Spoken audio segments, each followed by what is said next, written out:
Hey everybody, my name is Seth Ponder. I'm a teacher at South Bend Riley High School. When I started this podcast back in November, it's been 6 months talking to former students. My goal was to have a library of videos and podcasts where my students could see more people that looked like them, that sounded like them, and could see their goals and their success so that our students could know what success they want and shoot for the stars. We've been blessed at Riley to have some amazing students and amazing families. It has been a joy to share all of these stories. As we're sitting in the quarantine on the last day of school, it is very, very weird. The closure isn't there for me. That has been in the past, but I am so proud of all the students' hard work. The two students that are on today are brothers, come from another great family that we have here in South Bend, and I can't wait to share their story with you. Both of these young men are in jobs that are now titled essential, and they will do great at them. One thing that Riley didn't share in this is that he's actually become a Navy Reserve and is working with the Navy through med school and then after med school. And I can't thank him enough, and all of our students and families that are helping in the military and on the front lines. Thank you. I hope you enjoy this podcast, and hope share what we're doing by subscribing. And now here's my podcast with Ryan and Riley Suter. I'll throw some editing on here to try and make me sound a little smarter. You guys won't have that problem. So, all right. We're just unsalvageable. That's right. This will be the easiest editing job I'll ever have to do. So, or the hardest. All right. So we've got a new Riley spotlight. A couple weeks ago, I had two sisters. Now I've got two brothers on here. So I've got the Suter brothers. Ryan and Riley Suter are on the podcast today, and I'll just kind of let them introduce themselves. How about, when did you guys graduate, and what are you guys up to now? I graduated Riley in 2012. Then I went to Miami University for undergrad, and then now I'm currently in Norfolk, Virginia in medical school. And then I graduated 2015. I went to Vanderbilt University until just a year ago. And just recently I started a job with the Environmental Protection Agency. So that's what I'm doing right now. All right. And Riley, the University of Miami you went to was the one in Florida or the one in Ohio? The one in Ohio. Miami University in Ohio, yeah. Yeah. Just wanted everybody to be clear on that. Right. It sounded like you went to the U, but the other U, right? The original. The original. That's right. Original Miami. You guys might not know, but we've kind of built this engineering program. We also have a computer science pathway, and I can't wait to talk to you guys about, you guys were both in the engineering magnet program, but now neither of you are engineers. So we'll kind of talk about that. We'll talk about the Riley days, and we'll talk about what you guys are up to now. So first, what were some of the clubs and sports that you guys were involved in so we can get to know you? We were basically in most of the same. The Science Olympiad, Quiz Bowl, NHS, tennis. Those are band. Yeah. Those are pretty much mine. Science Olympiad, I don't know if I mentioned that one. I did golf too. And so I mentioned you guys were, oh, sorry. Go ahead, Riley. No, I think that was it. Yeah. Okay. And you guys were both, I mentioned you were both in the engineering magnet, but what were some of your favorite classes and your favorite projects that you guys did? In the magnet or outside of it? Oh, it can be anywhere. Yeah. And it's safe to say, like, you can even say your favorite teacher. I didn't have either of you. So this is a safe environment. Make sure, who listens to this first? Which teacher? Who listens to this? I'll give you a couple of hints. I know Maudlin usually listens to it. And Oh, yeah. I'll be nice. Well, Maudlin and Brubaker, definitely up there. A big draw for the engineering program. But I also just have a deep respect and love for Mr. Morgan, chemistry professor. I think he retired either the year after I graduated. Ryan, did you ever have him? No, he graduated after I left. After you left? Okay. He retired after I got. He was still there a little while, but yeah. Yeah, Mr. Morgan, definitely a highlight of my Riley career. And I guess as far as favorite projects too, we did at the end of the AP chemistry course, he had us do a few projects. And one of the ones I remember is like we made a silver flask, like filled the entire inside of a flask with a silver coating. And I'm pretty sure that's still at home somewhere. Mine is. I thought you were going to say the crying lab was your favorite project. I was about to. You were crazy. You don't remember that one? No, I don't. What was that? We had to. He gave you like mystery elements, and you had to figure out what they were through. Wow, I can't believe you don't remember. Oh yeah, no. Okay, no, I do remember that. That's right. Yeah. No, that's a good one. Just that whole class. I also want to mention Miss Leonard, who I didn't actually have for a class, but I mean, she was just great for Science Olympiad and clubs. And Mr. Shaheen, who did my favorite class, AP Statistics. It's just a great class, and he's a fun guy. They didn't have statistics when I went there. No, it was the first year when I went with it. And I had Mrs. Leonard too, very briefly. She was pregnant and then left for maternity leave for the majority of the time that I was in her class. But she's awesome too. Yep. And then do you guys remember your senior projects? Did you guys take the engineering capstone class? I did not. No, I was in the first year of the biotech class. Okay. When it was like, yeah, I think that was the first year it was offered. So I wasn't in Mr. Modlin's senior year capstone class. I had that class with Modlin, and I worked with.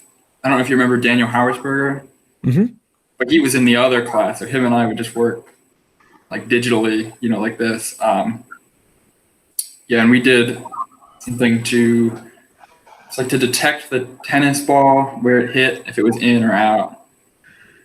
I do remember that. That was my very first time at Riley, or very first year at Riley, and then I was kind of a teacher's aide in that class. I had like an off hour, and I remember so many great ideas coming from that one class and thinking, holy cow, if it's like this every year, and it has been, these students just come up with the coolest ideas. And some ideas I think should just go right to the patent office, and high school students could start making some money. Yeah. I remember some classmates of mine made there's like a desk wire organizer, and I don't know if Mr. Brubaker still uses that or not, but he had used it for a little while after they made it. Yeah, that's the other great thing about teaching these classes is some of these students like move on and leave the cool projects behind, and we're like, oh yeah, I could use that. Both of you were involved in so many things inside of school, athletically, academically, and I want to bring up that you guys both earned the Grand Kiwanis Award. Can you help explain what that is and kind of why students should apply for that scholarship? Sure, yeah, I'll explain it. So basically every sport picks a varsity athlete that does well academically. And then the 5 high schools in South Bend all send those Kiwanis students. We went to like a big lunch, and then they pick one male, one female to be the best varsity academic mixture athlete. Yeah, you can't. You don't apply for it. Okay. I didn't even know about it until Kayron, the tennis coach, said oh, you're the person who's going to be going from tennis for this, and I was like, oh, okay. I don't know what this is, but sure. So we got to tell our athletes, keep those grades up. And yeah, exactly. I mean, it's a big honor even if you don't win the whole overall one, because you just go to this big luncheon, and it's honoring basically if you're a varsity athlete and you have high academic standards and stuff like that. And they also look at your character, I guess, and they weigh a lot of things. So extracurriculars and yeah. So I mean, even the first step of it's a big honor. Mm-hmm. And in the end, you get your picture immortalized up on the wall at Riley, and every day I get to walk by you guys with a smiling face. I feel like I know you guys better than just doing this. Yeah, I just still think that's so funny that it was like there was nobody in between us, so it just 3 years apart, but our pictures are right next to each other. Yeah, we're together. We're linked together forever, Riley. Are they right next to each other? There's no like pillar between them or anything? No, there's nothing. It's just like I'm looking at you guys now. Just younger versions. Right. Which is good, because when you go back to your high school, I mean, you guys are still young, but give it a couple of years. Yeah. And I do want to bring up your parents' involvement. Your parents are awesome supporters of Riley High School, so much so that they help out with the booster club still. Even you guys have been graduated for a while. They still help out. And there's so much fun when it comes to trivia night. Mm-hmm. That is like the one night every year that teachers and parents and everybody looks so much forward to, because the Suter parents just do such a fun job with the trivia. So I hope they're listening to this, because they will. We got to do that again. So their involvement in Riley has been and continues to be awesome. But many people get to pick what high school they go to, not based off of neighborhoods in South Bend. So why did you guys pick Riley High School? It came down to a really tough decision for me coming out of LaSalle between Riley or Adams. A lot of my closest friends at LaSalle ended up going to Adams, and I was drawn between. I was just really interested in the engineering program. I knew I really liked that. At that point in time, I thought I wanted to be an engineer and everything, and I just thought, this would be perfect for me. And ultimately it came down to that was a bigger weighing factor for me than just like, where my friends were going or anything like that. And I'm glad I picked it. I definitely enjoy the program and the school. Yeah, I also was leaning toward, thinking maybe an engineering route was what I wanted to do. But also I had seen 3 years of Riley, my brother being at Riley. And so I saw that, even though he didn't go to Adams, that he could still have fun and be in all these cool clubs and, be successful. So it's like, well, people say Adams is really great, but it's like, here my brother is having like a great time at Riley, and the magnet is really interesting. So I know a lot of people complain about Adams marching band too. And marching band was a huge part for me, so that was also definitely worth it. Yeah, I would say marching band is hugely popular at Riley High School. So much so that for the past, I don't know how many years, but as long as I can remember, it's been the largest marching band in the area with most amount of kids. Of course, Mr. Gorman is still doing an amazing job here, and he's one of those people, like, I hope he never leaves. Mm-hmm. Oh, yeah. And then Mr. Baylog. Did you have Mr. Baylog, Ryan? Yeah, of course. Yeah. Yeah. I feel like all my teachers are retired now, but they were just a great combo. They're just such opposites. Okay, so you guys both mentioned you both wanted to get engineering. You enjoyed the engineering magnet. Neither of you are in engineering. Would you go back and do it again? The engineering program again? Yes. Sorry. Yeah. Would you go back to Riley for a second time and do the engineering program again? I think I still would. I mean, coming out of Riley and looking at the other high schools, it's not like, I still think Riley's definitely, up there as far as success goes with high schools here in South Bend. And the engineering program was a great experience for me. And I was an engineering major in college. That still, had that thought of doing engineering. And so I think definitely just the math and science and physics and stuff behind engineering has always appealed to me, and I'm glad I picked that route. I don't know if I could imagine having done anything else, but ultimately, yeah, I'm glad with where I'm at. Yeah, and I completely abandoned engineering after high school, but they were still, the most interesting, most fun classes. I got to take the computer science class the first year. I got to do the digital engineering. It was just great, great courses, and then it also let me know that don't commit to engineering because it's not what you want to do. Yeah. Right. And that's valuable too.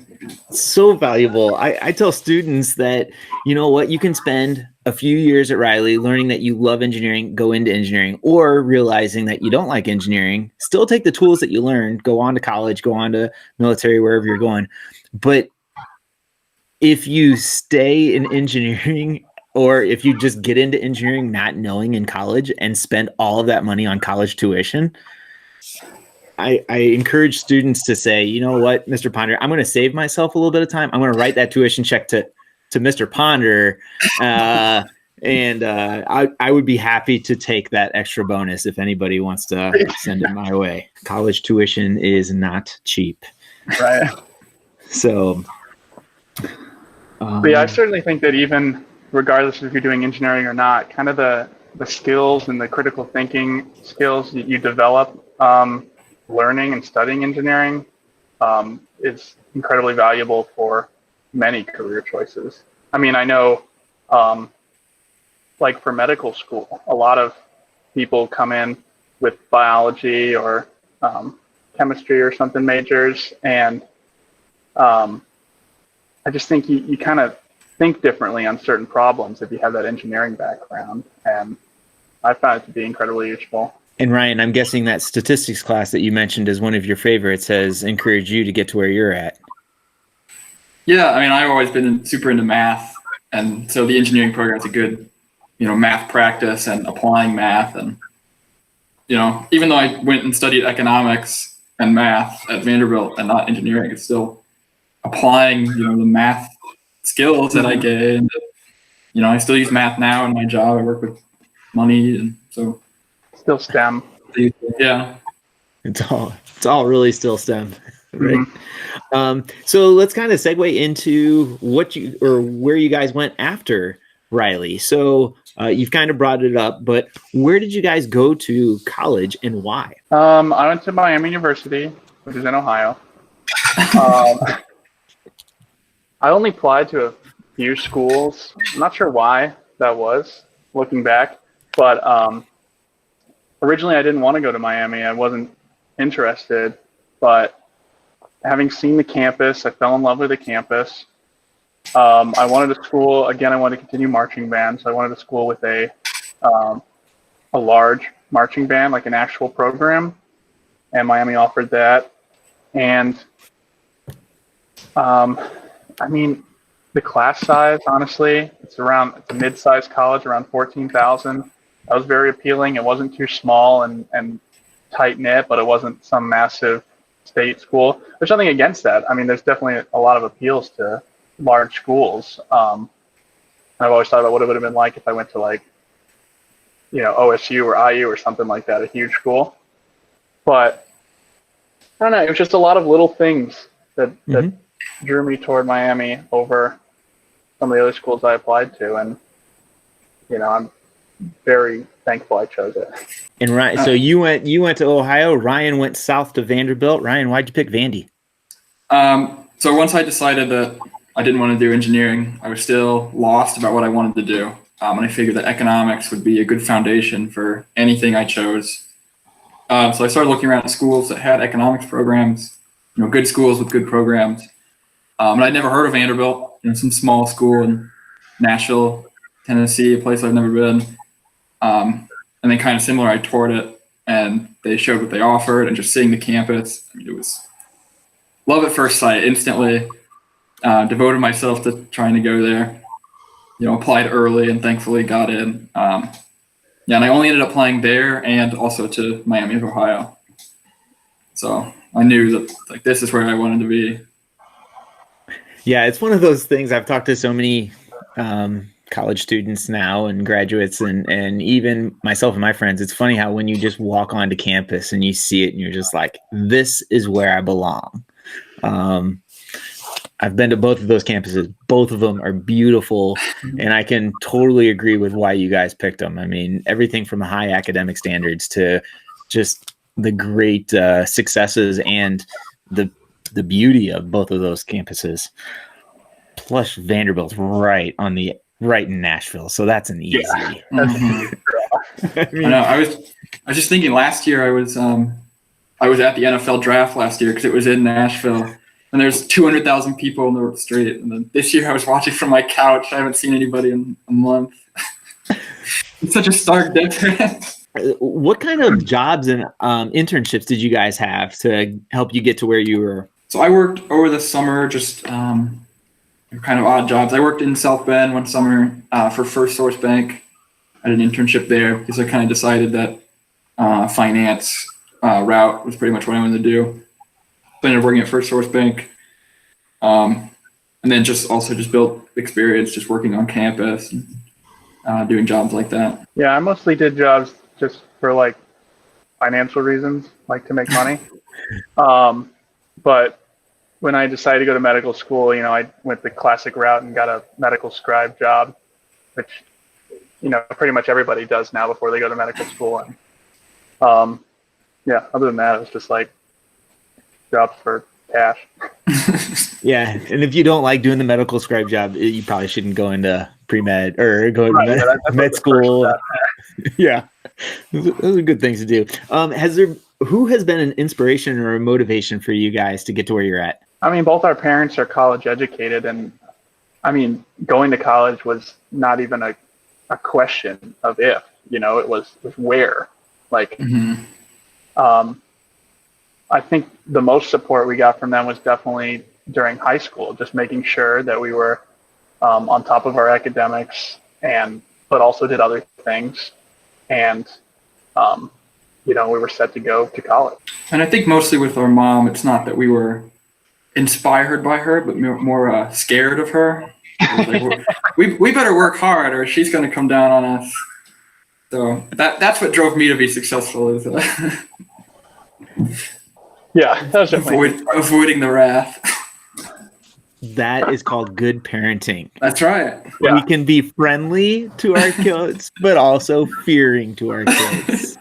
I know. I'm going to have to, if I have kids, turn to her for advice, see what she did right, kind of imitate that. That's right. Well, you guys have two very good examples of parents to take in when that time comes. So you guys kind of mentioned, but what are you guys up to now? What do you, how are your jobs changing? How is med school changing with the coronavirus that we're all sitting at home? I'm actually in a pretty good situation. I'm a first year medical student. And so when the campus shut down, everything goes online, but the majority of my day on a normal basis is just spent studying anyway. So other than a bunch of events and stuff that I had planned on participating in or whatever, nothing much has really changed. I just, instead of studying on campus, I study at home. For any other level of medical school, it's been more of a difficulty just because major tests are being postponed and rotations are canceled. But fortunately for first year medical students, it's just basically, stay home and study like you would anyway. Yeah, and I work for the federal government. And so I've just been working at home, and it's been nice. The government has a little more job stability in this time than a lot of other places. So I've really appreciated that. And yeah, I just don't go into the office. I just wake up and log on and work. And so, luckily my work hasn't changed a whole lot. I'm still able to work and get paid and survive. Kind of what are your guys' specialties? So Ryan, what are you doing in the financial field? And then Riley, what type of medicine are you thinking about getting into? Yeah, so I'm a budget analyst for the Environmental Protection Agency. So I oversee the funds of a certain science division within the EPA, and I watch their spending and I manage the accounts, and so it's budget work. So you're like Jack Ryan. I don't know, honestly. That grind for the EPA, Yeah. Sure, yeah, I'm like Jack Ryan. yeah. I'd take the compliment. I'm gonna update my resume right now. Yeah. Okay, so if you don't know what Jack Ryan is, go binge watch it. It'll be. And I'm interested in surgery. I haven't narrowed down a specialty yet, but from all the shadowing and time I've spent in the OR, definitely in love with it. And I mean, I didn't want to go into medicine specifically for surgery necessarily. I knew I wanted to be a doctor, but having spent time in few specialties, I know that the OR is where I'm going to feel most comfortable. And then you kind of mentioned like rotations are kind of getting delayed. When do you have an idea of if your graduation is going to get pushed back, or like what the plan is for the near future for med school students? I know that they're definitely in talks for the graduate medical students right now. Some schools have already graduated them. And I think regardless of where you go, you're not going to have an in-person ceremony unless they hold it, in the fall or later on when this is all washed over. But for me, I'm still set to start school up again in August, and whether it's online or not, still by then, I'll just carry on what I'm doing. My graduation way down the line shouldn't be affected at all. Hopefully. Right. And so you mentioned you're in your first year, right? Mm-hmm. And so when are you expected to graduate from med school? May of 2023. Okay. All right. Not that long. No, it goes by faster than, I kind of expected. Yeah. I'm surprised that the first year's basically over now. If you could go back to ninth grade your old self, or give some advice to some incoming ninth graders coming in the doors at Riley this fall, what would it be? Be heavily involved. Yeah, I was going to say that. Any incoming one, definitely, don't hesitate to join clubs. I met some of the best people, some of my closest friends in the clubs and in band, and that taking hard classes, really challenging yourself. Because you can go to Riley and be successful if you put in the effort. It's not predetermined anything. So definitely do that. Yeah, I think it's sure doing all those things are going to make you more successful for colleges, more appealing for different colleges and stuff. But it's also just going to help you get the most out of the 4 years, that you're stuck there. A lot of people say high school is like the best 4 years. I don't agree with that. I thought college was much better. But high school doesn't have to suck if you have friends and get involved and stuff. You see a lot of like TV shows about how much high school sucks and stuff, but you can make what you want of it. And definitely challenge yourself. Otherwise, if you do well in non-challenging situations and then you go to college, you kind of get hit by like a train, realizing how much harder college is. You're like, oh wow, I'm not one of the best anymore. So what happened here? But, I think that probably goes for almost everybody, but it's especially, I think, worthwhile to you. You plan on going to college to really push yourself. Yeah, and I think this time that we're all home and we're all doing kind of distance learning, it is just like or very similar to college, where you're kind of on your own. If you have a question, you need to reach out to a teacher or professor, things like that. But I just remember college just being like, you have to time manage, you have to figure out when works best for you, and you have to do a lot of research. And so you, Riley, are still in the middle of that. Mm-hmm. Ryan, you're still continuing to learn, but not in the formal education setting. So what has been some cool things that you've learned lately, both in college and what you guys are doing now? What are some things that you guys were involved in, things that you guys learned? Outside of just my degrees and all the fun stuff I learned there, I guess I'm still kind of new at work, so I'm still learning my role. I had to take a federal appropriations law course, which is more exciting than it sounds, I swear. That was interesting to learn. So I've learned a lot about, how the government runs and the bureaucracy there just from my job, and, and also like the hands-on skills I need. I guess going from, high school and then to college and then to medical school, you learn how to change kind of the way you study and the way you learn also. Definitely. If I could go back and start high school now, I wish I was able to study and learn the way I do now. Have developed all those skills right before I started high school. But also just over time living like in a house in college and living in a house now, kind of learned how to be like an independent adult, do like housework and things like that aren't necessarily education related, but you don't really learn them in school. You just kind of figure them out through being an adult. And yeah, I have to make myself food 3 times a day and pay bills. There were no courses on this at Riley. Yeah, you just go to a dining hall anymore. Yeah, so you don't really learn that in school, but you definitely learn that over time. And yep. Great. And thanks again for doing this, you guys.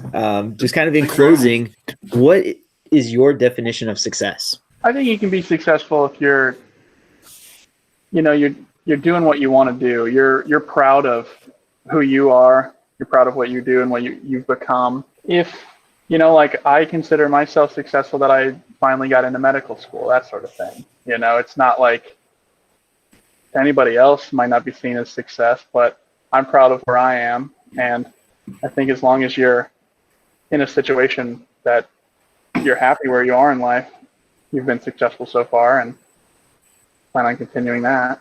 Yeah, that was always a big thing at Vanderbilt, because everybody coming in is, the top student from their high school.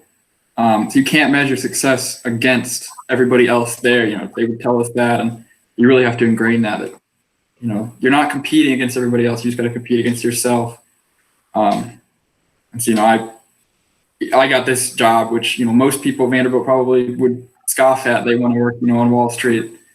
But I consider it successful because I don't want to compare myself to them. This is just what I wanted to do. So, it's really an internal thing. If you're trying to compare yourself to everybody else, it's never going to work. There's always going to be somebody you view as better. Mm-hmm. It's really just for yourself. Love it. Oh man. And I can speak for many of the other Riley teachers. We're excited that you guys are both successful and helping financially with the government, and maybe one day, fixing my shoulder or knees or something. So thank you so much for doing this. And yeah, thanks for having me. All right. Thank you very much.